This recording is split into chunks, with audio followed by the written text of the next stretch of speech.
Estamos de regreso y bueno, les recuerdo que el tema de hoy es la ética médica, que obviamente esto nos atañe a todos porque en determinado momento necesitamos saber los derechos como pacientes, pero también los médicos tienen sus derechos también. Entonces hay unas situaciones en las que si se rompe este trato o esta comunicación o resultados, se crea un conflicto. Entonces por eso es bien importante que exista en este sentido árbitros que puedan entrar y que puedan conciliar y que puedan poner en orden y claramente lo que hay. De eso hablamos el primer bloque. Pero bueno, les quiero comentar, para continuar con el tema, que según la Organización Mundial de la Salud menciona como la ética médica como una manifestación de la ética en general y se refiere específicamente a los principios y normas que rigen la conducta de los profesionales de la salud. Aun cuando es ética médica, como decíamos, todos los profesionales de la salud deben de aplicarla. La naturaleza del trabajo en la profesión médica requiere que las reglas de conducta sean más estrictas, esto por supuesto. Entonces, bueno, en ese sentido, la parte de un acto u omisión, podemos hablar, ¿no? ¿En qué momento sería ya o se entra desde el punto de vista médico en una negligencia médica? Y me imagino que debe tener muchas ramificaciones, ¿no? Muchos asegúnes, como dicen, ¿no? Sí, claro. En el tema del juzgar un acto en materia de salud, pues cabe la posibilidad de que exista un error médico, una negligencia, un acto de omisión en el servicio e incluso actos de imprudencia. En la actualidad hay muchos jóvenes recién egresados que de repente cometen actos de imprudencia al tratar de hacer, por ejemplo, procedimientos quirúrgicos cuando todavía no tienen el entrenamiento adecuado. Exacto, sí. Eso es una imprudencia, porque tienen las bases claro. Anatómicas, tienen las bases fisiológicas, técnicas. Probablemente tienen las bases técnicas, conocen la técnica quirúrgica, pero eso no quiere decir que estés entrenado y que tengas el permiso oficial, habiendo terminado, que tengas un título y una licencia para ejercer. Claro, claro. Hay una frase muy padre que también le copio aquí a mi compañero, el maestro Carlos Ramírez Anguiano, que dice que un bisturí en manos inexpertas es un arma. Ah, pues sí. Pero en manos de un cirujano es un elemento de ayuda. Debe ser. Y es totalmente cierto, porque si tú te metes en áreas donde invadas un área que no es la que dominas, te vas a meter en un enredo sí o sí. Sí, claro. Vas a cometer una imprudencia y te vas a llevar al paciente entre los errores que vas a cometer. Por supuesto. Ese error médico puede ser, como te digo, por imprudencia, pero también puede ser por negligencia. Una actitud negligente es el no querer hacer, aunque yo pueda hacerlo. Claro. Y luego también está el de omisión. Una sala de urgencias llena, una sala de urgencias saturada, una sala de urgencias con pocos elementos. Exacto. Y yo no le abro la puerta, aunque vea que viene un paciente sangrando gravemente, que hemos tenido casos donde no les abren la puerta. En las poblaciones del interior del estado, por cuestiones de seguridad, por lo que tú quieras y gustes, hemos tenido casos de niños que han fallecido por falta de oportunidad en la atención médica. Claro. Eso es una omisión grave. Por supuesto. Eso es una combinación de negligencia, omisión, imprudencia, todos los agravantes que pueda tener. Claro. ¿no? Entonces, por eso es tan importante lo que mencionábamos hace rato. El tema de buscar legislar a favor de que haya quien pueda estudiar perfectamente los detalles de la relación entre el personal de la salud y los usuarios de los servicios de salud. Okay. En la actualidad, los juzgadores pues lo hacen como primer punto, anteponen como si fuera la comisión de un delito per se. Ay, jole, no, eso, tampoco, ¿no? Eso es la visión jurídica. En lugar de que sean inocentes, que se demuestre lo contrario, aquí son culpables y la presunción de culpabilidad es previa a la presunción de no culpabilidad. Claro. Y así no se puede. No, y por eso dice, perdón, que hay muchos factores, ¿no? Claro. O sea, por ejemplo, yo me imagino que la parte jurídica o ya la parte legal, pues también me imagino que ven el panorama completo, ¿no? Del cómo, en el lugar, en el momento, o sea, muchísimas situaciones que amparados a la ley puede un paciente decir, pues es que pasó esto, pasó lo otro. Pero en realidad a lo mejor ni es tan fuerte la ley, porque también imagínate, va en la calle, alguien está atropellado, se está desangrando y tú entras y a lo mejor vas a dar el bote por salvarle la vida a una persona, ¿no? Entonces hay muchas cosas legales que imagino que tienen que hacer la parte situacional, cómo sucedió, en dónde sucedió, bla, bla, bla, etcétera, etcétera, con qué elementos se contaba o no se contaba, el tiempo, que si no se actuaba esa persona, o sea, todo eso, me imagino que es muy complejo, ¿no? La parte médica y la parte legal, ¿no? Bueno, la parte jurídica tiene una base, que partimos de la teoría del delito. Y la teoría del delito tiene dos elementos. Uno, para no caer en la negligencia, estás obligado a saber, en el ámbito de tu límite de tu profesión. Exacto. Y estás obligado a prever. Esas dos cosas, si no sabes, estando obligado a saber, y no prevés, estando obligado a prever, entonces ya se te puede imputar una culpabilidad. Una culpabilidad de orden no doloso, con esto. Sí, por supuesto. Porque no hay intención, sino de medios. Es decir, te equivocaste, estando obligado a no equivocarte. Claro. Entonces, esa parte, a esa le llamamos culpa. Entonces, el delito se conforma de elementos. Y aquí el principal elemento es que el profesional, en cualquier profesión, esté capacitado. Claro. Y pueda prever todo lo que tiene humana y científicamente posible prever. Para que pueda llegarse los medios, para que cuando se necesite en una situación de urgencia, usarlos. Claro, sí, por supuesto. Ahora, en este sentido, y se me hace pues sí peligroso, porque también puede ser que tantos años de estudio se van a la basura porque de repente a alguien se le acusa la famosa, la mala praxis, pues, o una práctica errónea o mala.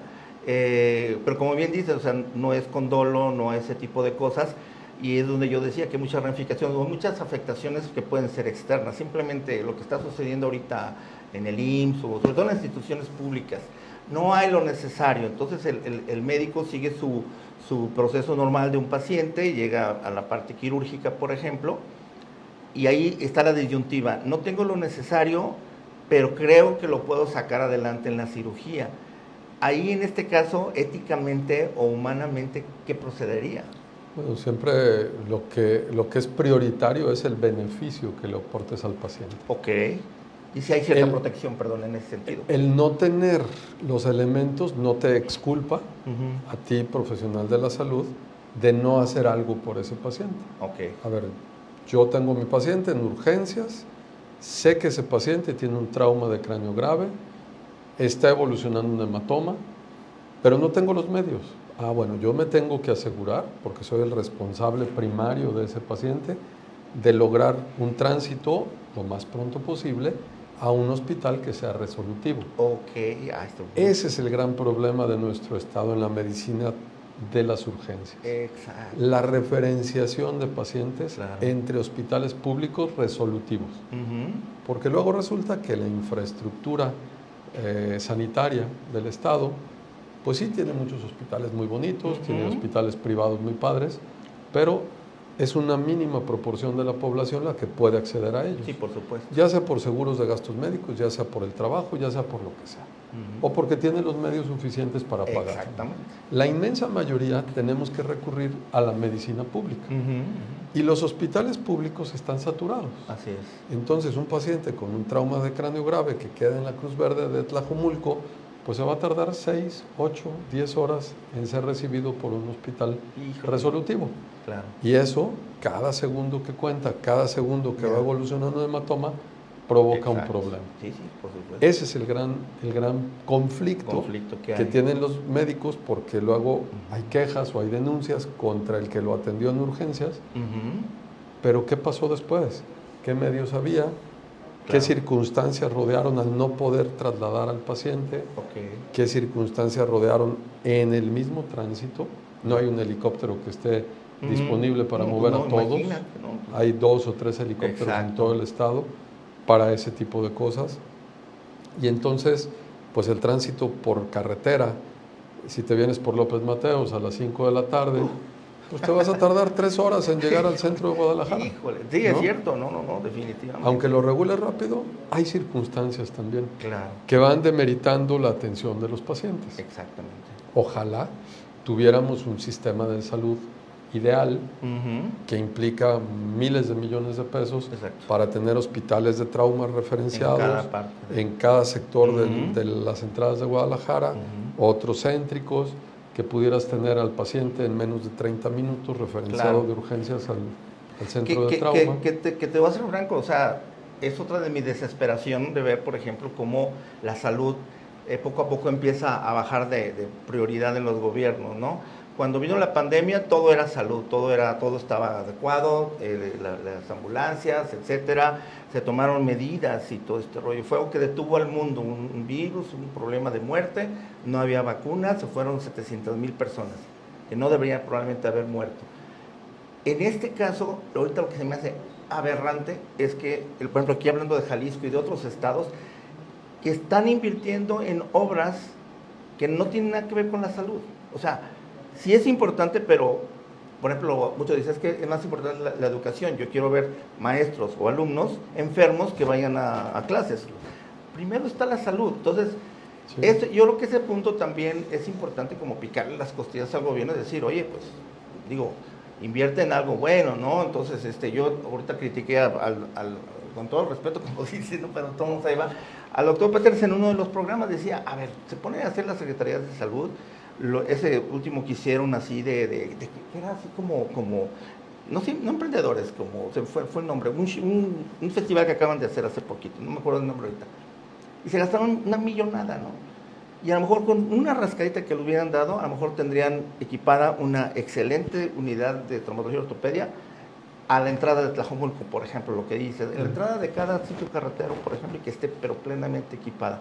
¿Cuántas vidas no se podrían salvar? Claro. Y el hecho de que se haya hecho ese show y esa parte que se gastaron un dineral, pues no era prioridad, fue en un fin de semana y realmente intrascendente. Entonces creo que también la parte administrativa tiene un poquito la culpa. Al principio lo decías, están los médicos y están los administrativos. Entonces igual también, si no se está dando ni guantes, ni bisturí, ni nada, o sea, ¿qué haces? Sino rechazar al paciente, ¿no? Que es lo que está sucediendo bastante. Entonces, bueno, está la mala praxis, que en este caso puede ser por negligencia, impericia, decías tú también, bueno, la impericia temeraria, que es lo que llaman también. Pues son las actitudes temerarias, sí. ¿Sí? Cuando eres inexperto, suele ser aventurado. Claro. Cuando vamos empezando, queremos comernos al mundo. Exacto. Y la verdad es que al paso del tiempo, como profesionales de la salud, vas tomando ciertas medidas precautorias, porque sabes que un conflicto en materia de salud te va a afectar el resto de tu carrera profesional. Okay. Y lo que buscamos en la comisión es prevenir esos conflictos. Ahí creo que podemos ir de la mano, ¿eh? Encantado de que este espacio lo usen para eso. Perdón, muchísimas gracias. Si nos invitan, claro. Es una de las atribuciones más importantes de la comisión. Y justamente a eso iba cuando hablabas de las políticas públicas de salud. Exacto. En noviembre del año pasado hicimos un simposio de arbitraje médico donde estuvieron todos los comisionados de arbitraje médico del país, 27 comisionados. Wow. Algunos presencialmente, otros virtualmente, pero en tiempo real. Y mi tema, el tema presentado por la comisión, que me tocó a mí presentarlo, fue precisamente el papel de la comisión en las políticas públicas de salud. Okay. Nosotros no somos un organismo que tenga atribuciones de realización, pero yo soy consultor del señor secretario y le llevo todos los detalles que encontramos en la práctica diaria. Nos van saltando imágenes de por qué se quejan los pacientes, de qué sitios se quejan más, de qué hospitales se quejan más, de qué especialidades se quejan más. O sea, la estadística. Y tenemos una estadística. Demuestra, claro. Que es documentos fiables totalmente, que se han juntado a través de 22 años de historia. Excelente. Que son documentos que prenden focos de alerta. Exacto. Que prenden alarmas y le hemos podido decir al señor secretario, oiga, El tema materno-infantil está en esto. Y nos damos cuenta de estadísticas que presentan en el Consejo Estatal de Salud. Un poco más de la mitad de la atención obstétrica del Estado se da en hospitales privados, no en públicos. Caray. Contra lo que pudiéramos también pensar. Tiene su historia lo privado. Claro.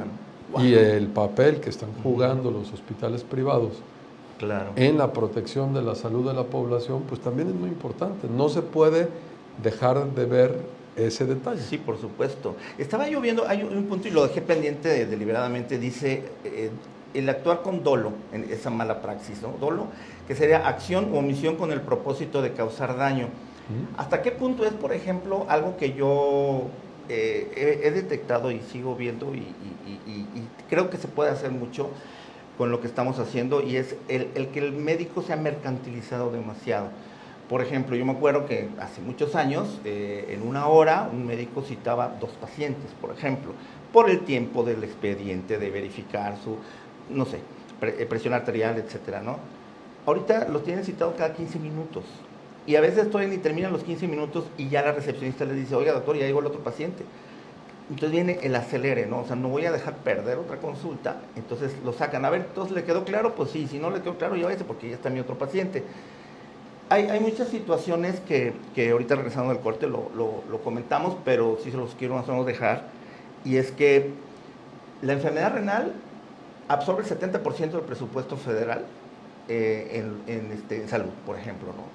Ese 70% ya es un trancazo y va creciendo. En el estado no se diga, la enfermedad renal es muchísimo.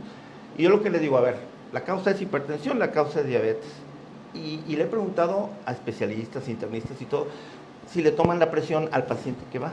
La gran mayoría me dice, no, la verdad es que no, ya no se usa, ya no se usa. Y en el caso de la diabetes y todo, pues sí, sí es el caso, ya en el examen resulta y todo. Creo que hay muchas especialidades que, por ejemplo, lo ven, pero sí tienen un cierto dolo, decir, híjole, yo vi que era diabético, pero como no es mi área, yo soy oftalmólogo, no tengo problema, ¿no? Ese tipo de actitudes me gustaría ver cómo lo ven ustedes, cómo lo analizan y en determinado momento qué pensarían que pudiéramos hacer como para poder disminuir este tipo de actitudes. Vamos al corte, regresamos, seguimos al pendiente de todos sus comentarios ahorita o en el momento que nos estén viendo. Regresamos.